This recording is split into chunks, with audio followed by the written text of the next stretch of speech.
আমি বাংলাদেশের প্রথিত যশা, যেহেতু মিডিয়া ভাইরা চলে এসেছেন, অনেক কয়েকজন বিশেষ করে 2-3টা মিডিয়ার ভাইরা 2:30 বাজে আসার কথা, যে কারণে গুরুত্বপূর্ণ এই বিষয়টা তুলে ধরবেন মুফতি মীর মুয়াজ্জের হোসেন সাইফি, বিশিষ্ট সংগঠক সালাফি মসজিদ মাদ্রাসা অ্যাসোসিয়েশন বাংলাদেশ। মিডিয়া ভাইরা আজকের প্রোগ্রামের অন্যতম মধ্যমণি তিনি মুফতি মীর মুয়াজ্জের হোসেন সাইফি, আমি তাকে বক্তব্য দেওয়ার জন্য সুপারিশ করছি। نحمده ونصلي على رسوله الكريم أما بعد فأعوذ بالله من الشيطان الرجيم।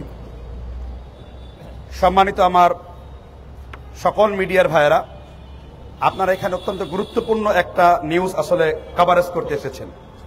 আপনারা অবগত আছেন, আমাদের এখানে অনেকবার একটি শব্দ উচ্চারণ করা হয়েছে, সালাফি মসজিদ, আহলুল হাদিস মসজিদ।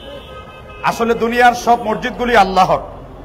সূরা তাওবার 107 নম্বর আয়াতে আল্লাহ বলেছেন, ইন্নামা ইয়া'মুরু মাসাজিদাল্লাহ মান আমানা বিল্লাহ ওয়াল ইয়াউমিল আখির। দুনিয়ার সকল মসজিদগুলো আল্লাহর। সূরা জিনের 26 নম্বর আয়াতে বলেছেন, দুনিয়ার সকল মসজিদগুলো আল্লাহর। ফালা তাদউ মা আল্লাহি আহাদা, তোমরা আল্লাহ ছাড়া অন্য কাউকে ডেকো না। কিন্তু অত্যন্ত দুঃখ পরিতাপের বিষয়, আমাদের এখানে অনেক ভাইরা সালাফি আহলে হাদিস মসজিদ, এটা আবার কি? আপনাদেরকে সুন্দর একটি উদাহরণ দেওয়ার জন্য বলবো, পৃথিবীর সর্বশ্রেষ্ঠ হেদায়েতের দিশারি হলো আমাদের মক্কা নগরী। আল্লাহ সূরা আলে ইমরানের 96 নম্বর আয়াতে বলেছেন, লাল্লাযী বিবাক্কাতা মুবারাকা, আমি মক্কাকে তোমাদের জন্য নিদর্শন করেছি। মক্কার নামাজ সালাফিদের নামাজ, মক্কার রোজা সালাফিদের রোজা, মক্কার তাওহীদ সালাফিদের তাওহীদ, মক্কার ঈমান সালাফিদের ঈমান। সুতরাং মক্কার মসজিদের সাথে সালাফি মসজিদের হুবহু মিল রয়েছে। আল্লাহর নবী বুখারী মুসলিমের মধ্যে বলেছেন, মুসলিম শরীফের 109 পৃষ্ঠা হাদিস রয়েছে, কিয়ামতের দিন দুই মসজিদের মধ্যে ইসলাম আসবে, একটা মক্কায় একটা মদিনাতে। হাত্তা ইয়ারুজু ইলা জুহরিহা, গুইসাপ যেমন তার গর্তের মধ্যে ঢুকে পড়ে, কিয়ামতের দিন ইসলাম যখন আহত হয়ে যাবে, একদিকে যেমন পীর পূজা, মাজার পূজা, কবর পূজা, খানকা পূজা মানুষকে দলের দিকে ডাকছে, অন্যদিকে সালাফি আহলে হাদিসরা কেমন কোরআন এবং সহিহ হাদিস দিকে ডাকছে। এজন্য দুই মসজিদের পতাকা তলে ইসলাম চলে আসবে।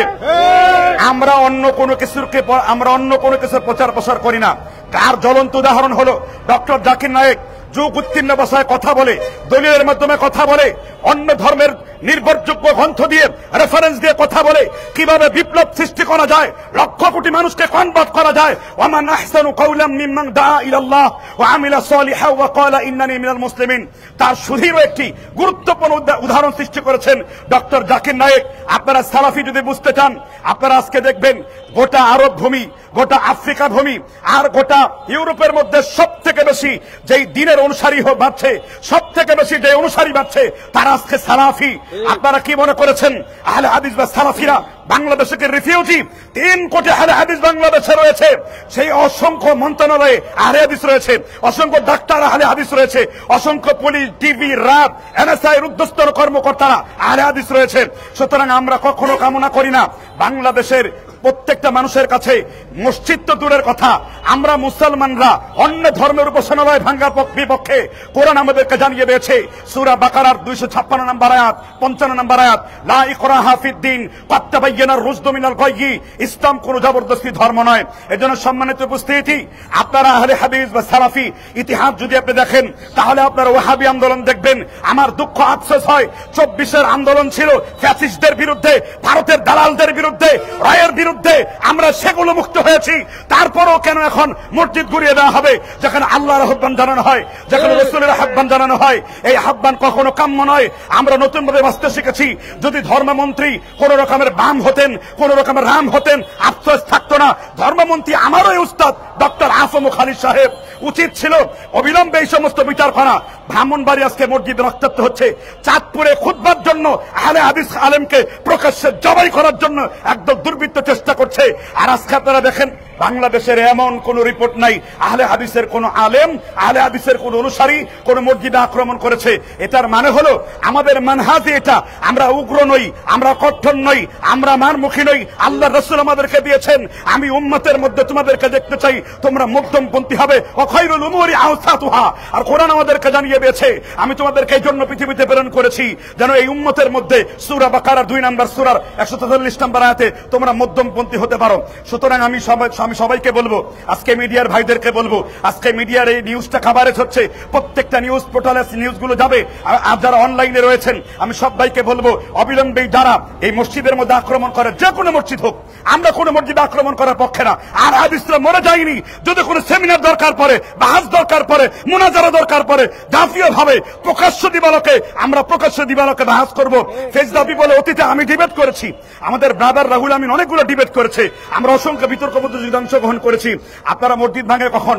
আপনি যখন দলিল পারলেন না, আপনারা যখন প্রমাণ পারলেন না। একটা কবিতা রয়েছে, ভক্তি যেখানে অন্ধ কোরআন হাদিস বন্ধ, যুক্তি যেখানে অচল লাঠি সেখানে সচল। মোল্লা আলী কারি আল হানাফি চমৎকার একটা কথা বলেছেন, আর তাকলিদ কবুলুল কাউলি গায়রা বিলা দালিলি বিলা হুজ্জতি। প্রমাণ ছাড়া কারো কথা মেনে নেওয়ার নাম হলো অন্ধ পূজা, অন্ধ অনুসরণ। আহলে হাদিসরা কারো অন্ধ অনুসরণ করে না। আহলে হাদিস একমাত্র আল্লাহ এবং তার রাসূলের অনুসরণ করে চলে। এটা পৃথিবী থেকে দুইটা মাযহাব ছিল, পুরাতন মাযহাব। একটা হলো আহলে রায়, যারা মানুষের চিন্তা দিয়ে কথা বলে, যারা মানুষের রায় দিয়ে কথা বলে, যারা মানুষের চিন্তা অনুগামী কথা বলে। আর আরেকটা ছিল আহলে হাদিস। ইমাম বুখারী রাহমাতুল্লাহ আলাইহি আহলে হাদিস সম্পর্কে বলেছেন, ওয়াল্লাযিনা ইয়াতাআহাদুনা মাযাহিবার রাসূল, তার রাসূলের মত পথ ছাড়া অন্য কোনো পথকে তারা গ্রহণ করে না। এজন্য সম্মানিত জাতি, সম্মানিত মিডিয়ার ভাইরা যারা আমাদের সংবাদ কভার করতে এসেছেন, আপনার উদ্দেশ্যে বলতে চাই, যারা এইরকম উগ্রবাদী মারমুখী আচরণ করেছে, এই ধরনের সন্ত্রাসদেরকে বাংলাদেশের আইনের আওতায় আনতে হবে। সম্মানিত আমি ধর্মমন্ত্রীকে বলবো, ডক্টর আহম খালিদ সাহেব, আপনি নিজে যেহেতু একজন আলেম, আপনি থাকা অবস্থায় মসজিদ রক্তাক্ত হয় কি করে? এগুলো সেই স্পেনের বার্তা দিচ্ছে, ঘরোয়া যুদ্ধের বার্তা দিচ্ছে, মতদর্শগত যুদ্ধ আমরা চাই না। বাংলাদেশের সকল মানুষ মিলেমিশে বসবাস করবে, এটা আমাদের কামনা। আমরা শান্তি চাই, আমরা সংবিধানে লঙ্ঘিত হোক এমন কোনো কাজ চাই না।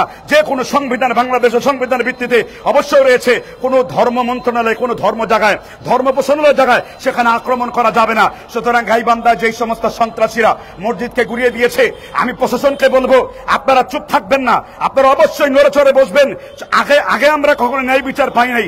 এখনকার প্রশাসন স্বাধীনতার প্রশাসন, এখনকার আইন স্বাধীনতার আইন। স্বাধীন বাংলাদেশে আমরা স্বাধীন বিচার চাই, এটা আমাদের সকল ব্যক্তির কামনা। আমরা আহলে হাদিস ভাইদেরকে বলবো, আপনারা কখনো কোনো মাযহাবের বিরুদ্ধে আপনারা কটাক্ষ করবেন না, শুধু এইটা বলবেন। আর আমিও আজকে এটা বলি, নীল আকাশের নিচে জমিনের উপরে আহলে হাদিসের একটা আমল কোরআন হাদিসে নাই। এটা যদি প্রমাণ করতে পারেন, আমরা জাতির সামনে নাকে খপ দিয়ে তওবা করব। আমাদের এমন আল্লাহ তাআলা আমাদের বুঝবার তৌফিক দান করুন। আমি মিডিয়ার ভাইদেরকে বলবো, এখানে বক্তব্য করতে আসি নাই, আমার হৃদয়ে রক্তক্ষরণ থেকে আমি কথা বলতে এসেছি। এটা আমাদের অস্তিত্বের লড়াই। কারণ এইভাবে যদি একজন আরেকজনকে আক্রমণ শুরু করেন, সেই দিন মুসলিমরা নিজেদের মধ্যে আক্রমণ করবে। আল্লাহ রাসূল আমাদেরকে শিখিয়ে দিয়েছে, মাসালুল জাসাদি ইযা ইসতাকা, সকল মুসলমানরা একটা গোশতের টুকরার মতো। কোরআন আমাদেরকে জানিয়ে দিয়েছে, ওয়াতাসিমু বিহাবলিল্লাহি জামিআউ ওয়া লা তাফাররাকু, তোমরা ঐক্যবদ্ধভাবে আল্লাহর কোরআনকে আঁকড়ে ধরো। এজন্য আজকের আমরা সকলে একমত, যেখানে মসজিদ ভাঙবে, মাদ্রাসা ঘোরাবে, ধর্ম ধর্মবসনার উপর আক্রমণ করবে, সেইখানে আমরা এই সালাফি অ্যাসোসিয়েশনের পক্ষে আমরা প্রত্যেকটা জায়গায় আন্দোলনের দুর্গ গড়ে তুলবো, তাদের গলা চেপে ধরবো। আমরা বাতিলদেরকে সামনে যেতে দেব না। মহাকবি আল্লামা ইকবাল বলেছেন, আগার হো যায় ফির হাম মে ইব্রাহিম কা ইমা পয়দা, আগ মে হো সকতা হয় ফির আমদাদে গুলিস্তা পয়দা। আমরা বাতিলের বিরুদ্ধে সবসময় এক ছিলাম, থাকবো। আমাদের মসজিদগুলোতে আপনারা নামাজ পড়ে দেখতে পারেন, অন্য মসজিদে যেমন কেচ্ছা কাহিনী বলে, অমুক পীর কি করেছে, অমুক অলি কি করেছে, অমুক নায়িকা কি করেছে, অমুক নায়ক কি করেছে। আর আমাদের আহলে হাদিসের একটা ছাত্র কোরআন আর সহিহ হাদিসের রেফারেন্স ছাড়া কখনো বক্তব্য দেয় না। এটা আপনি পরীক্ষা করে দেখতে পারবেন। ইউটিউবে আহলে হাদিস আলেমদের বক্তব্য শুনবেন, সালাফিদের বক্তব্য শুনবেন, আর বিপরীতে অন্যদের বক্তব্য শুনবেন। বক্তব্যের নামে নাচানাচি, নেচে কুদে স্টেজ একাকার হয়ে যায়। আর আমাদের আলেমরা কোরআন আর হাদিস ছাড়া অন্য কোনো কিছুকেই বলে না। এটাই আহলে হাদিসের মেসেজ। আল্লাহ তাআলা আমাদেরকে কিয়ামত পর্যন্ত এই হকের উপর থাকার তৌফিক দান করুন। লা তাযালু তায়েফা মিন উম্মতি কাতিলুনা আলাল হাক্কি কাইমুনা আলাল আমরিল্লাহ। আল্লাহ রাসূল বলেছেন, কিয়ামত পর্যন্ত একটা দল হকের উপর থাকবে। এই হাদিসের ব্যাখ্যায় আব্দুল্লাহ আহমেদ ইবনে হাম্বল বলেছেন এই দল হলো আহলে হাদিস। আল্লাহ তাআলা যেন হকের উপর থাকার তৌফিক দান করেন। আমি শেষ করে দেব আর 1 মিনিটের মধ্যে। শেষ কথা হলো আজকের যে সংবাদ সম্মেলন হলো, যেই জায়গায় আমাদের মসজিদ ঘুরিয়ে দেওয়া হয়েছে, ব্রাহ্মণবাড়িয়ায়, সিলেটে, ফরিদপুরে, ঢাকার আশপাশে, কেরানীগঞ্জে, এমনকি আমাদের নবমগঞ্জে, দুহারে অসংখ্য নিউজ আমার কাছে আছে, আমাদের গাজীপুরে, যেখানে এরকম আক্রমণ হবে এইরকম নিউজ কভার করে আমরা প্রশাসনের সাহায্য নিয়ে সেই সব দুর্বৃত্তদেরকে আমরা অবশ্যই আইনের আওতায় আনবো। একটাকে ধরে যদি শাস্তির আওতায় আনা যায়, বাংলাদেশ থেকে দেখবেন এই সন্ত্রাস, মব সন্ত্রাস, উগ্র সন্ত্রাস গোষ্ঠী চিরদিনের জন্য নিপাত যাবে। নাসরুম মিনাল্লাহি ওয়া ফাতহুন করিব ওয়া কুল জাআল হক ওয়া যাহাকাল বাতিল ইন্নাল বাতিলা কানা যাহুকা। ধন্যবাদ। লিল্লাহে তাকবীর। আল্লাহু আকবার। প্রশাসন নীরব কেন? জবাব চাই, জবাব চাই, আবুল বকর হামলা কেন? জবাব চাই, জবাব চাই। লিল্লাহে তাকবীর। আল্লাহু আকবার।